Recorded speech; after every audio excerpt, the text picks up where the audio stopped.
I welcome you back to the House of Graphic Literature. I'm your host, Bat, and today we're going to be discussing my most recent obsession, which is comic strips. Specifically, we're going to be discussing the two-part Dick Tracy serial, Shoulders, and Gargles, the Extortioner. This is first, by technicality, so I'm going to put this away for a minute. And these were published by Gladstone.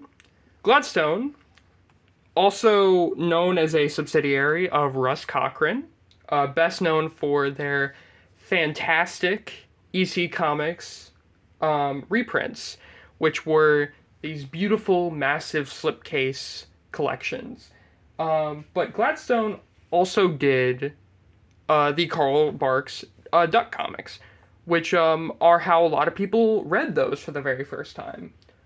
I don't have any of those. I actually do have some of the originals, but I don't have any of the Gladstone reprints. But Gladstone, it took its chance to also do other types of reprints. And in this case, it decided to go for Dick Tracy, a character who had some prominence whenever this was reprinted. This reprint came out in 1991. You want to know what else came out in 1991? The Dick Tracy movie. The very strange, very bizarre Warren Beatty Dick Tracy movie. And I guess Gladstone saw the opportunity and they took it. And they did only these 5 issues. And it's honestly some of the best reprints of a comic strip we've ever gotten. Because instead of doing what many did, where you take dailies and you put 3 or 4 or 5 down here, like a dumb fuck, they decided to reformat this as a comic book. And it makes it so readable. These are so much fun to read. And the pace doesn't get fucked up either, because these are so much fun to read. And so, you know what? I pulled out the wrong issue. Okay, so these are so much fun to read. I love these. And so we are in a kind of a weird where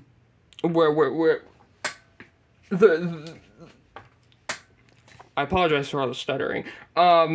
This had kind of a weird release because this story comes before this. And this story is right before or right after the introduction of, I believe Mumbles is right before this. I could be wrong though. But anyways, it's the wedding of these two characters, Beale Plenty and Gravel Gertie. And Beale Plenty gets introduced in the Breathless Mahoney story, which is right after the Brow story, which is where Gravel Gertie gets introduced. And in this story, they end up getting married. And it's very silly and sweet. But basically, in this story, we get introduced to this asshole, Shoulders, terrible guy. And we also get the introduction of a theme song, who is this very fun, very silly character, who is called that because she sings cartoon theme songs. And I really want to point out the cartooning here, because this character will pull every single face imaginable, and it's really fun. And oh my god, look at that. That's perfect. 6 panels on each page representing a daily, and it's all in these beautiful colors. These look like regular color steps, if you ask me. I don't think there's anything special here. I see the Ben days pretty clearly. But it just works so well for Dick Tracy, because this is also what that the DC Treasury, which has the Flat Top Jones story. That's what this also looks like that. And this is ideally, if Dick Tracy is ever in color, I want it to look like this, because this is wonderful. But anyways, we get introduced to this character named Theme Song. And Theme Song, she's a bit of a pickpocket. And a character who we will reveal later on to be her father, is working for Shoulders. Dick Tracy gets smart, and he starts beating the shit out of him. And then he tries to get away, and or well, actually, he decides not to get away. Theme Song does get away, but he decides, all right, you know what, fine. Here's your billfold or whatever. Because for whatever reason, Shoulders, his racket is pickpocketing. Pretty lame racket if you ask me, but whatever. And this this Theme Song character, she's so fucking funny, man. This is her thing. Throughout this whole issue, she's smart. She refuses to talk to the police without a lawyer. But she constantly repeats, "Get me a mouthpiece," every single chance she gets, which is great. But anyways, Shoulders ends up not appreciating the run-in with Tracy. He thinks that it's some bullshit, and so he decides to, rough Theme Song's dad up a little bit, which is fucked up. And he uses this fucking belt. The the juxtaposition of this panel to this panel is really funny, because it looks like he just got done doing it, but the speed lines show that he just got knocked out. So that's a little confusing, but I'll forgive it. Gould made his bones on being the guy that everyone wanted to imitate at some point, so I'm not gonna hold it against him. But yeah, so Tracy's trying to get a hold of his partner Pat here, because they're tracking down Theme Song. They're trying to figure out what the fuck her deal is, and they end up leading to her dear old mother, who is very ill, and Tracy ends up feeling some sympathy, and decides to confide in her a little bit. He's like, you know what, let me help you out a little bit. But first, I really gotta know what's the deal with her and this other guy, and Shoulders. What's going on there? And so, he ends up trying to talk to her, and it's not working out because she keeps singing all throughout it. And her mother's like, "Would you shut the fuck up?" And she's not happy about that. She refuses to talk to the cops. Her daddy taught her well. And so they're getting nowhere. So Tracy leaves, but then he runs into this gal right here, whose name escapes me right now.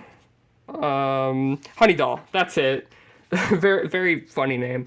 But yeah, he runs into Honey Doll, and Honey Doll tries to trick Tracy, being like, "Hey, I know a little bit about these pickpockets," and leads him down the wrong path. And Shoulder starts getting smart to all that. After she comes back, and she's just like, "Yeah, Tracy's way too smart for us." And so, Shoulders tries to form a little plan here, and what ends up happening is that a Theme Song shows up, looking for her daddy, and Theme Song gets a face full of whatever the fuck that is, a lamp from the looks of things. And this might be one of the funniest fucking panels I've ever seen in a comic ever. This is fucking hilarious to me. I don't know why. I burst out laughing whenever I saw this. Maybe I'm just morbid, but theme song gets the shit knocked out of her. And unfortunately, Shoulders ends up shooting her daddy, and her daddy's not gonna make it. So theme song has a little, she has a little one of those, get up, get up. And he's just, he's not gonna make it. So she ends up carrying him all the way back to her mother's apartment, and it's a sad sight. It's not, things aren't going well. But she realizes something really quickly. She left her radio behind.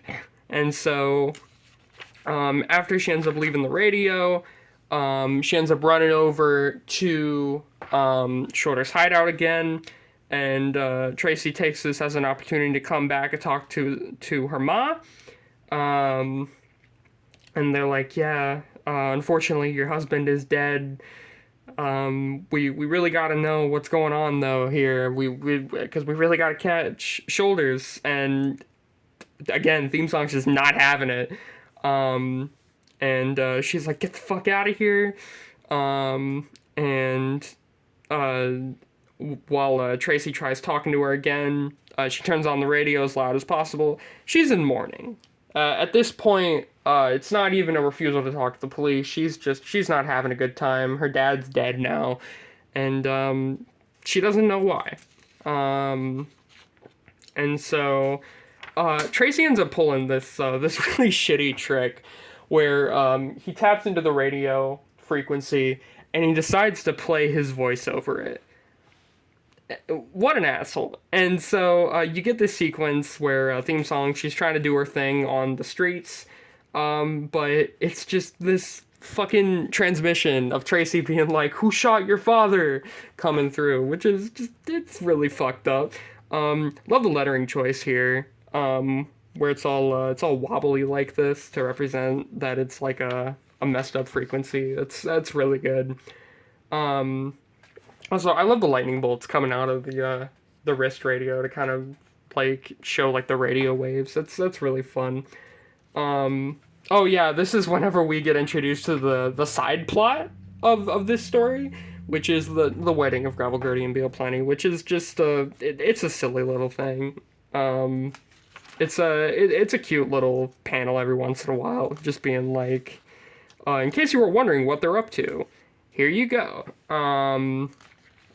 But yeah, there's like this whole sequence where like he just he keeps fucking with her, but then Shoulders ends up finding her, and Tracy finds her too. And theme song, she's really starting to give in. This is driving her crazy. So she decides to try to confess, but Shoulders knocks Tracy out with the gun. And he ends up fucking shooting theme song.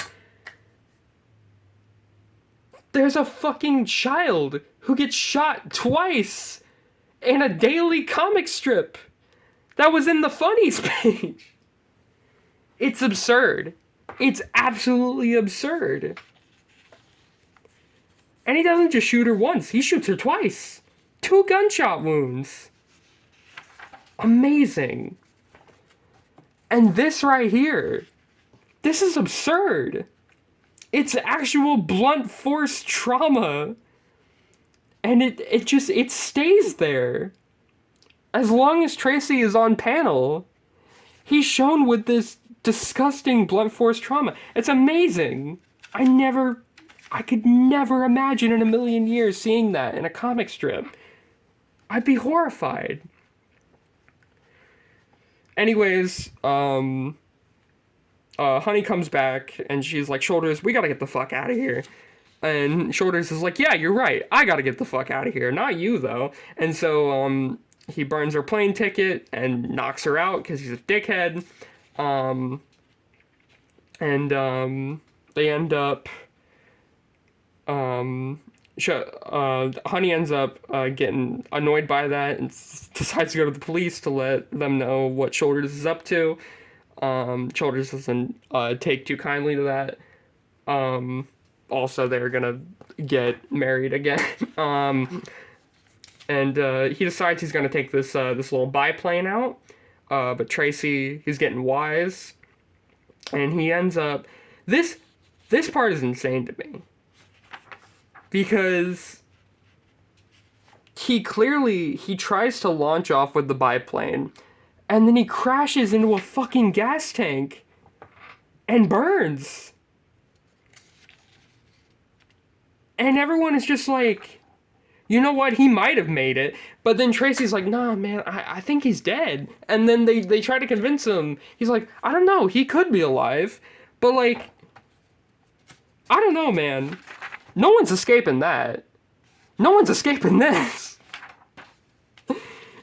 Also, I really want to point out, whoever did the color on this, excellent work. Because that fire, that's great fire. This is a really good fire right here. The rest of the story is just, it's these two, oh yeah, after Shoulders is dead, our whole side plot now is Breathless Mahoney, sees that, Beale Plenty's supposed to go to jail. Breathless Mahoney wants him to go to jail, but, they can't get married if Beale Plenty goes to jail, of course. And Breathless Mahoney, she ends up with some sort of, like, bad, sickness.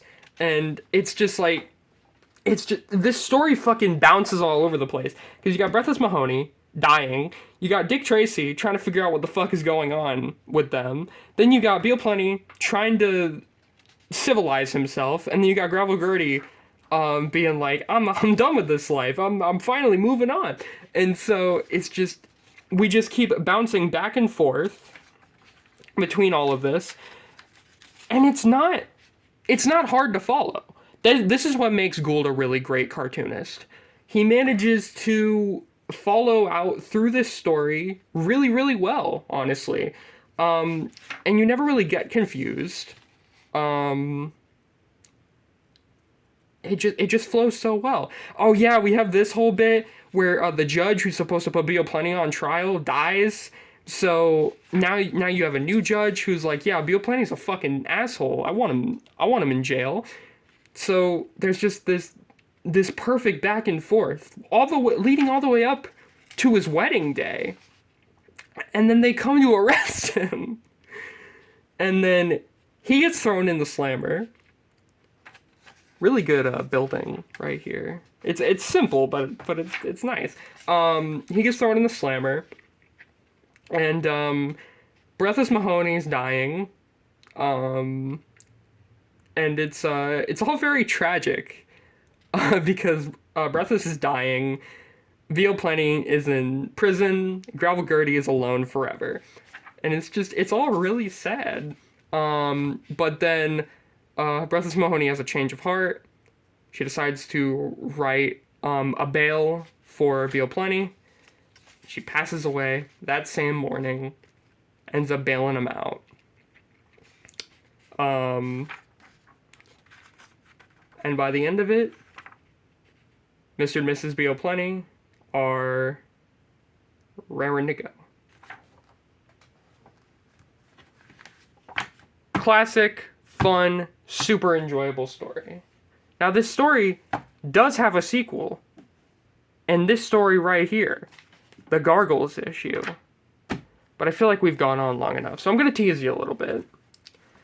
And tell you what, if this video does really well, I'll cover the other half right here. If it doesn't, we'll move on to something else. But I'd be happy to cover the Gargoyle story, because this story is really fun and really weird and goofy. But I want to see how this does first. Because I don't see a lot of Dick Tracy videos out there. There's a few, but not a lot of people have gone through full stories. And I really would. I think I'd like to talk about the Gargoyles issue, but that entirely depends on the performance of this video. So be sure to share it, put it wherever you can, and I don't know, tell your friends, tell your grandpa. If they like Dick Tracy, bring him over here, and then I'll talk about this story. Maybe some other Dick Tracy too. I really like talking about Dick Tracy. It's a really fun and weird comic. That I have nostalgia for, even though I really didn't read much of it. I mainly grown up with the cartoons and the TV show, or not the TV show, the movie. But yeah, it's a really good time. Anyways, that'll do it for today's video. I really hope you enjoyed me yapping about Dick Tracy for 20 minutes. Maybe next time we'll be covering the Gargoyle story. If not, we'll do something else pretty fun, and I hope you'll be here. And with all that said, I really hope you enjoyed your trip here to the House of Graphic Literature. We hope to see you again soon. Goodbye.